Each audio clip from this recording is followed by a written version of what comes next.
The surrender of the Axis forces in Tunisia in May 1943 led to about 275,000 German and Italian soldiers becoming Allied prisoners.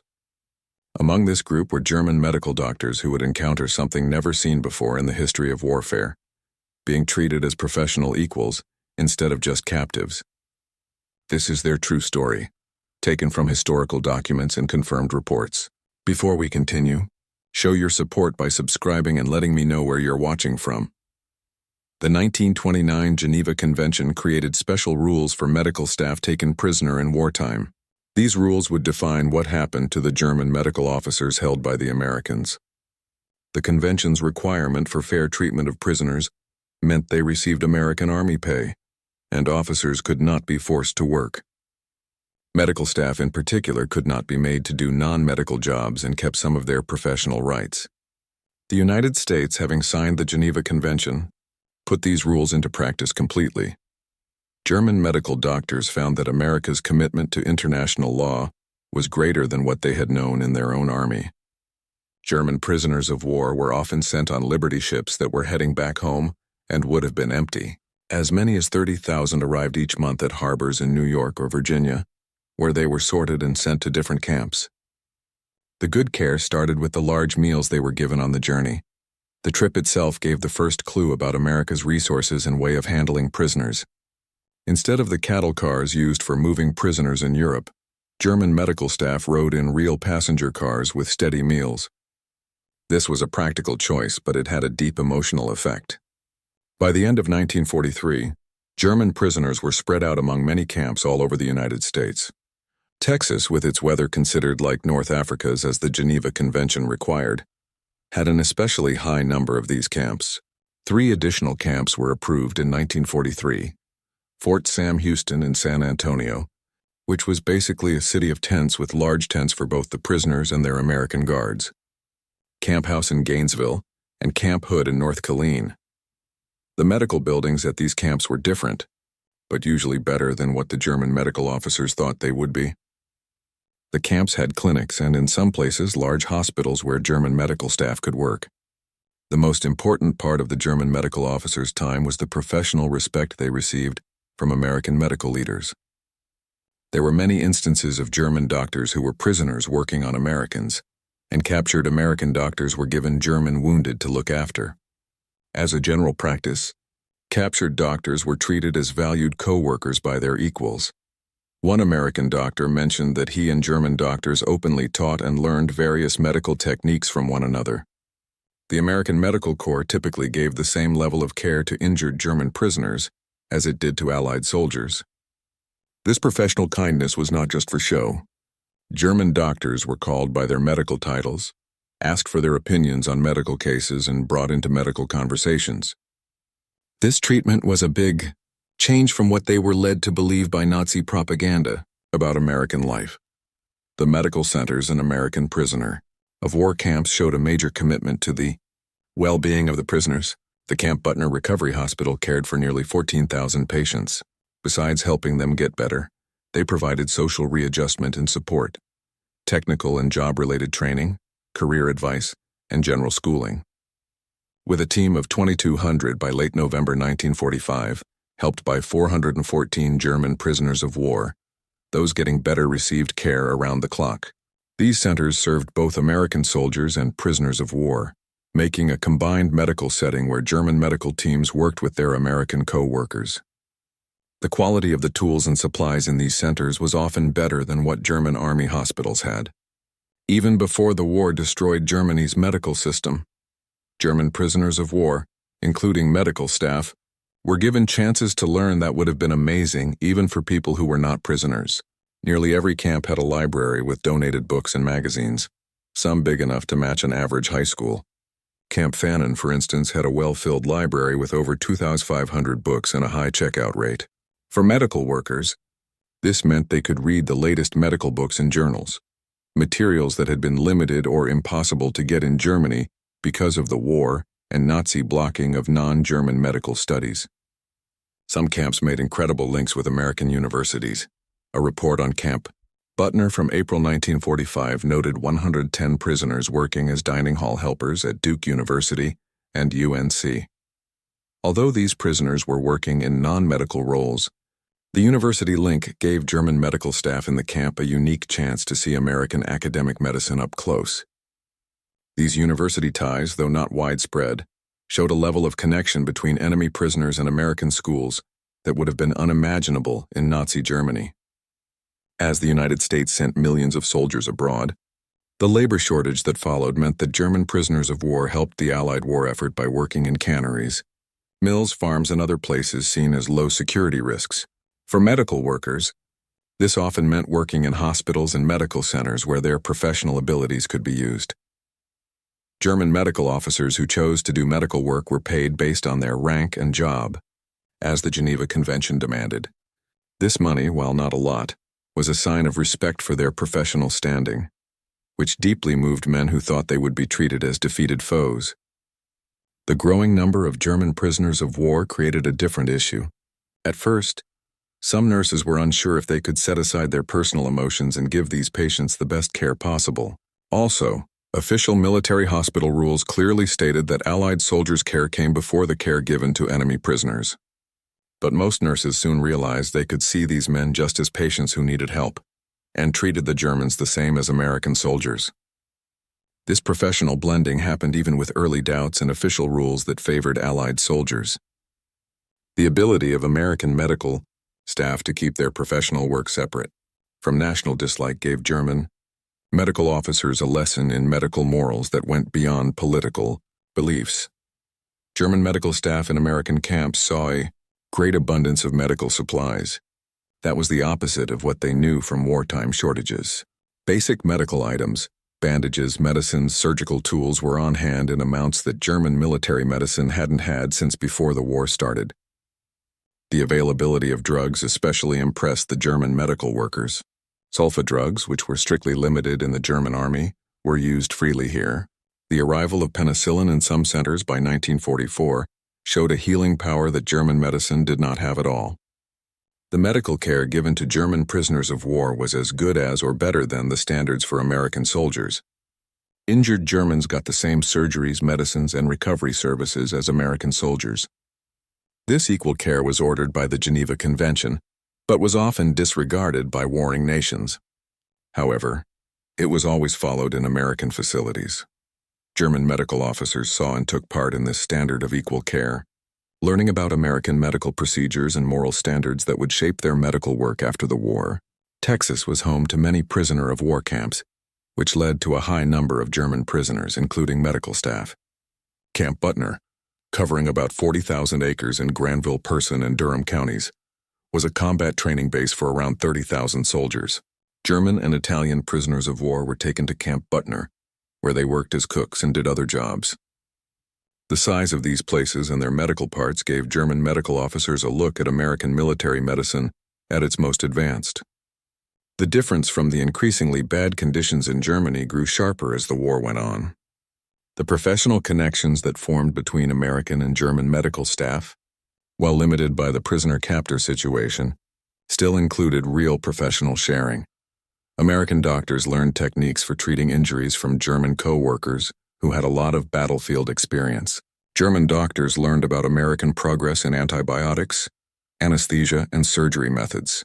These interactions, written down in after-war reports and military files, showed a level of professional teamwork between enemies that was unheard of in modern war. The role of nurses in American military medicine gave German medical staff a look into different ways of providing medical care. American nurses had more power and freedom than German nurses, taking part in medical choices and doing tasks that in Germany only doctors were allowed to do. German medical officers working with American nurses had to get used to this new professional structure, a change that made them question their own ideas about how medical work should be organized. During World War II, space at the fort was cleared for up to 1,000 German prisoners of war. This happened on September 15, 1942, while prisoner of war camps were being built. Fort Sam Houston is famous as the center of Army medicine and the home of the combat medic. Fort Sam Houston's position as a large medical training center meant that German medical staff there saw American military medical teaching and training styles. While they couldn't fully participate, watching American medical training gave them ideas about different ways to teach medicine. Dental care in the camps, which is often missed in history books, was another area for professional connection. German dentists among the prisoners of war worked in camp dental offices, looking after the oral health of thousands of prisoners. These dental officers got the same professional respect as their medical co-workers. America's focus on prisoner dental health, offering regular dental care instead of just emergency tooth pulling, showed a dedication to the complete well-being of prisoners that went beyond what the Geneva Convention asked for. German medical officers were involved in public health work inside the camps, such as preventing sickness, checking on sanitation, and teaching about health. This work showed them American public health methods that focused on prevention rather than just treatment, an idea that was different from German military medicine's focus on battlefield injuries. The success of this public health work in keeping the camps healthy, even though they were crowded, was a real-life display of how effective American preventive medicine was. The American way of handling mental health care especially touched the German medical staff. Combat stress, which would later be called PTSD, was seen and treated as a real medical issue, not as cowardice or a weakness, the common view in the German army. German psychiatrists and psychologists among the prisoners saw treatment methods that included talk therapy, occupational therapy, and medicine. This complete way of handling mental health was very different from the German military's punishing way of dealing with psychological injuries. As the war came to a close, German medical staff had to return to a destroyed country. Many had been in American hands for 2 years or more, and during that time they had practiced medicine in conditions that were often better than what they had known as free doctors in Germany. The return process involved medical checkups and health clearances done together by American and German medical teams. This last professional teamwork strengthened the co-worker-like bonds that had formed during their time as prisoners. After returning home, about 5,000 Germans moved to the United States, and thousands more came back later to visit. Many farmers remembered their prisoner laborers with respect and even fondness. In fact, many farmers kept up warm friendships with them. Among these continued connections were professional ties between medical workers. German medical officers who went back to Germany took with them an understanding of American medical methods, organizational ways, and ethical rules. While it's hard to measure exactly, their impact on post-war German medicine was important, especially in areas like medical ethics, patient rights, and professional standards. The German medical staff's introduction to American medical education methods also affected post-war German medical schools. The focus on hands-on clinical work, the mixing of basic science with real practice, and the organized way of training residents were ideas that returning German medical officers supported in the rebuilding of German medical schools. Several German medical officers who were prisoners in America became leading medical educators in post-war Germany, though it's hard to directly link their teaching styles to their prisoner experience without looking at personal papers and school records. The story of German medical personnel in America is recorded in many places. Official military files in the National Archives, International Red Cross inspection reports, post-war books and personal stories, news articles from the time, and camp newspapers published by the prisoners themselves. These records, while offering good information, still leave many questions about the full level of professional relationships and knowledge sharing that took place. German pharmacists and drug experts among the prisoners got to see American pharmacy practices, including mass production methods, quality control rules, and delivery systems. This knowledge was useful in rebuilding Germany's drug industry after the war. The amount of medicine available in American camps, from simple aspirin to new antibiotics, showed a production power that was far beyond anything the German drug industry had managed. This look at America's abundance of pharmaceuticals changed how German medical staff saw what modern medicine could do with enough resources. The sharing of surgical skills between American and German medical staff was one of the most useful parts of their professional connection. German surgeons, many with deep battlefield experience, shared injury treatment methods they had learned through years of combat medicine. American surgeons shared new developments in anesthesia, sterile techniques, and after-surgery care. This two-way sharing of knowledge, although limited by language difficulties and security rules, still benefited both medical groups. German medical technicians and lab workers among the prisoners worked in camp labs, doing common diagnostic tests and helping with camp medical activities. These workers learned about American lab methods, tools, and quality control rules, that were often better than German military lab abilities. The organized approach to lab work in American centers, with standard methods, regular equipment checks, and detailed records, provided a model for how to develop post-war German lab medicine. German radiologists and X-ray technicians among the prisoners used equipment in camp medical centers. American radiology equipment, especially how reliable it was and the quality of its images, impressed the German staff who were used to working with old equipment and few replacement parts. Safety rules in American radiology, including radiation protection for both patients and staff, were better than German military medical standards. This exposure to radiation safety had an impact on post-war German radiology practices. The International Red Cross was a key go-between in the experience of the German medical personnel. Red Cross visits confirmed that medical staff were treated by the rules of the Geneva Convention, including professional respect and suitable work.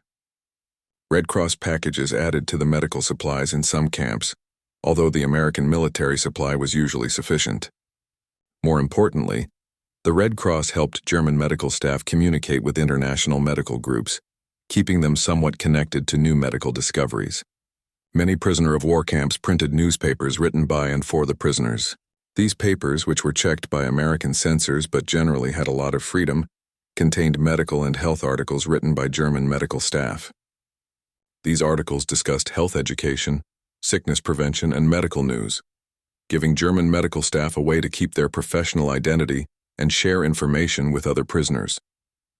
The newspapers, saved in different archives, offer a look into how the German medical staff viewed their situation. Although it was limited, some German medical staff were allowed to do medical research while in American hands. This research was on non-secret topics like nutritional problems among prisoners or patterns of sickness in the camps, which let German medical scientists keep their research skills sharp. The chance to do even a little research, with access to labs and statistical help, was more than what many German medical researchers had in war-torn Germany's failing research system. Sickness outbreaks in the camps demanded joint medical efforts that brought American and German medical teams together for urgent teamwork. These responses to epidemics, whether it was the flu, stomach infections, or other contagious diseases, showed American methods for controlling outbreaks and public health actions. German medical staff took part in these efforts, getting hands-on experience in investigating epidemics, containment steps, and mass treatment plans that would be very useful in post-war Germany's difficult public health environment. German medical officers saw American systems for managing medical supplies that made sure materials were always available. The organized way of handling inventory, emergency supplies, and delivery networks served as a model for efficient medical logistics. This look at American medical supply chain management shaped the German medical officers' view of how modern medical systems could keep supplies steady even in tough situations, a lesson especially useful for rebuilding Germany's broken medical infrastructure. The treatment of combat injuries in camp hospitals showed German medical staff American progress in wound care. The generous use of antibiotics to stop infection, advanced surgical cleaning methods, and an organized way of recording wound details were all improvements over German military medical practices. The German medical staff's observation of and role in American wound care procedures influenced post-war German trauma medicine, helping to lead to better results for civilian injury victims. America's focus on preventive medicine in the camps introduced German medical staff to a different medical viewpoint. Regular health checkups, vaccination programs, and health education efforts showed the power of prevention-focused medicine.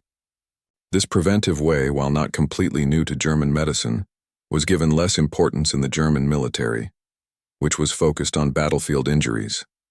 Being exposed to thorough preventive medicine programs influenced the post-war work of German medical personnel. American rehabilitation medicine for wounded soldiers impressed the German medical staff. The focus on helping wounded soldiers return to their best possible function, rather than just giving them a pension as invalids, was a different way of looking at disability. German medical staff saw physical therapy, occupational therapy, and job retraining programs that were far beyond anything available in German military medicine. This experience shaped the growth of post-war German rehabilitation medicine. American ways of medical communication, between professionals, with patients, and in records, were different from German methods.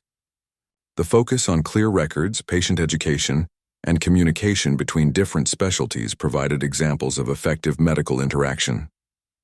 The German medical staff's exposure to these communication styles influenced their post-war work, contributing to more patient-focused and cooperative medical care in the rebuilt German medical system. The experience of German prisoner of war medical staff in American captivity shows that a professional identity can rise above national hatred. The American Medical Corps' treatment of captured German doctors as respected co-workers, with whom they openly taught and learned various medical procedures, built relationships that lasted longer than the war. While the full story of knowledge sharing and professional ties is not completely known, the available proof confirms that German medical personnel received professional respect that was beyond their expectations and, in many cases, better than their past experience in the German military.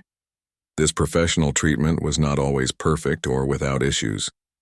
Security rules, language difficulties, and the basic prisoner-captor dynamic limited full professional connection. Some American medical staff kept a professional distance, and some German medical staff were resistant to American methods. Still, the recorded experience of German personnel in America stands as a unique chapter in military medical history.